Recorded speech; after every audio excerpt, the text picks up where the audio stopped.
There's also no concept of um, flying on birds and stuff, flight paths and stuff. Everything is instant teleportation. As long as you've explored somewhere, you can go back there for no cost. So you can instantly travel. No, there's no cost involved. So what I'm going to do is go to the map. I'm going to click this ship here, and this will take me to another continent. So we'll go to Kane, which is from the first, what do they call it?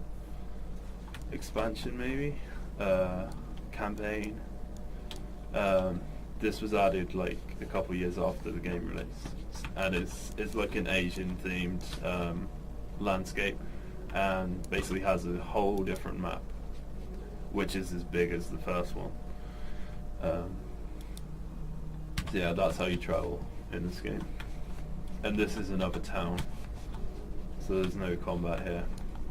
What we do in towns is set up your team, talk to merchants and stuff. I'll show you the skill system.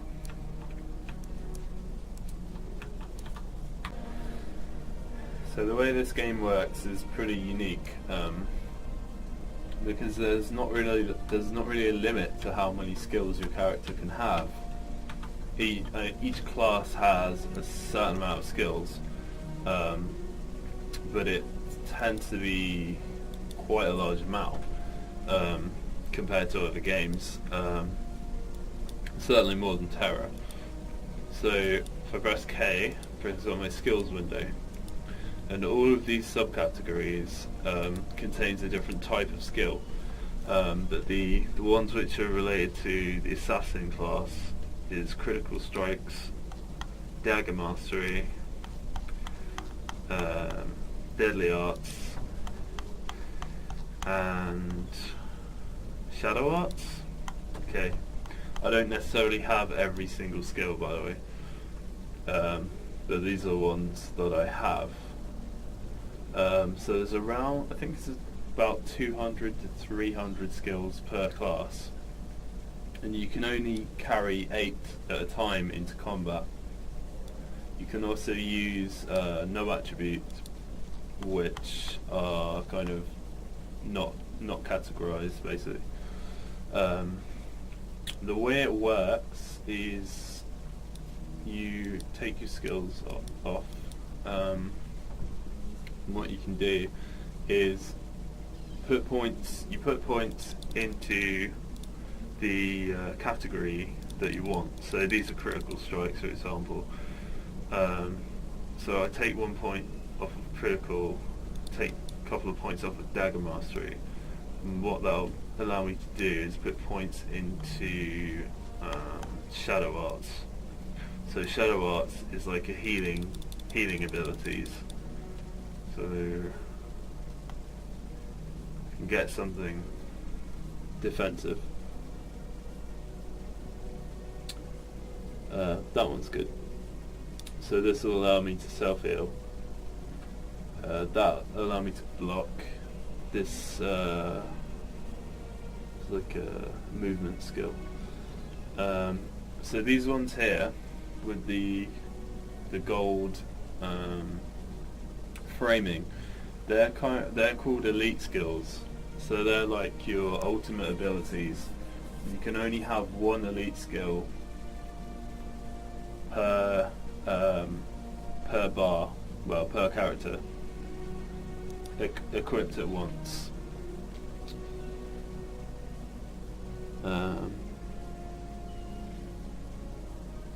So this one, what this does is it makes you invulnerable, basically.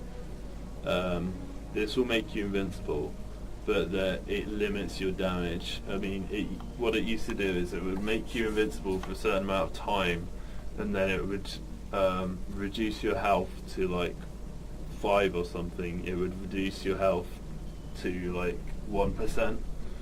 So it's quite an interesting skill. that's an attacking skill. That's like a slowing skill. That's like a hex. Yeah. That's kind of interesting. Shadow Prison. Assassin's Promise. So what this does is it recharges. It's a hex that you put on one target, and when you kill that target, it recharges all of your skills. So in this game, your skills have cooldowns, like quite long cooldowns on some of them, but you can affect those cooldowns with different skills. I'll go with Mobius Strike, I think. Golden Fang Strike, and something long-winded like this maybe. A knockdown attack. I'll add a healer hero. Cool. So these guys are heroes, and they're like henchmen NPCs, but they're more customizable. Okay, I'm gonna find somewhere to go and fight. We'll go down here. I'll add a couple more henchmen. Otherwise, it's going to be a massacre. So they all have names on them, which gives you an idea of what they can do, what their abilities are. You want to try and get a good balance. So you want a couple of fighters to absorb the damage, a couple of guys to do some damage, and then a couple of healers. So the factions campaign, which is this Asian landscape, added a few more added two more professions, which is the assassin and the ritualist. The ritualist is basically like a healer, but he sort of channels spiritual energy, and he can create like minions, but they don't move. They stay in one place. They're called spirits, and they all have different effects to them. I guess you could say he's kind of similar to a shaman in World of Warcraft. Okay, right. So this is how you would engage. So this flag thing here, put that down, and that tells your guys to kind of stay back. They'll stay to a certain position. Okay, so we've caught aggro now. So these guys are all the same. So they're knights. They're warriors. So I probably want to stay away from them because they hit quite hard. I'll take them one by one. So I want to activate my attack chain. So assassin skills work in a chain effect basically. So they have to go one after the other. You need a lead attack, offhand attack, and then a dual attack. And then you have to wait for the lead attack to recharge. But what my elite skill does is it recharges my other attack skills. I think it affects warrior skills as well. So this in this game you can have a secondary profession, which means you can use skills from another class. So I'm using warrior skills. Forgot to mention that earlier. So basically, you could be an assassin that uses like bow. You could use a bow and have all ranger attack skills rather than assassin attack skills, and just use a couple of assassin enchantments.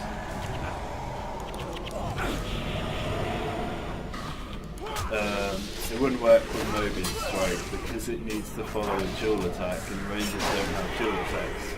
So that's one kind of situation where that's not useful. Okay, so that guy is not dying. So what we need to do in this situation is go after the guys at the back who are probably healing him. So that's a boss there, so I don't want to get close to her. She's a fire boss. She will do a lot of damage.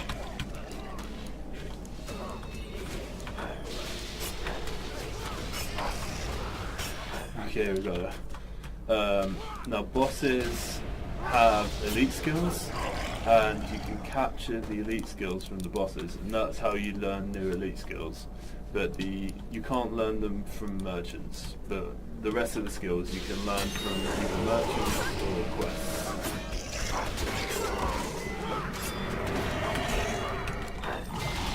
And as I said, you can learn skills from other professions. So basically, you can end up learning thousands of skills on your character. So it costs a lot of money.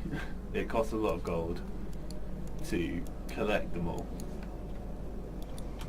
So that's what a lot of your money goes into. The end game is quite early in this game. So the max is level 20, and it can take between 10 and 30 hours to reach max level. What you do after that point is you just explore, and exploring unlocks new locations, new dungeons, and areas to go to, and you also capture new skills. You find new elite skills and stuff. There's a lot of stuff you can do. So basically, because of that, like there's not such a concept of end game in this game, and there's also no such thing as a gear trend. So all of the level 20 content is the same. It's the same requirements. It's the same kind of difficulty level. There's no such thing as going from one dungeon, getting the gear from that dungeon, and then before you can do another one. It's all on a level playing field, and the game is quite open, so you can basically go wherever you want.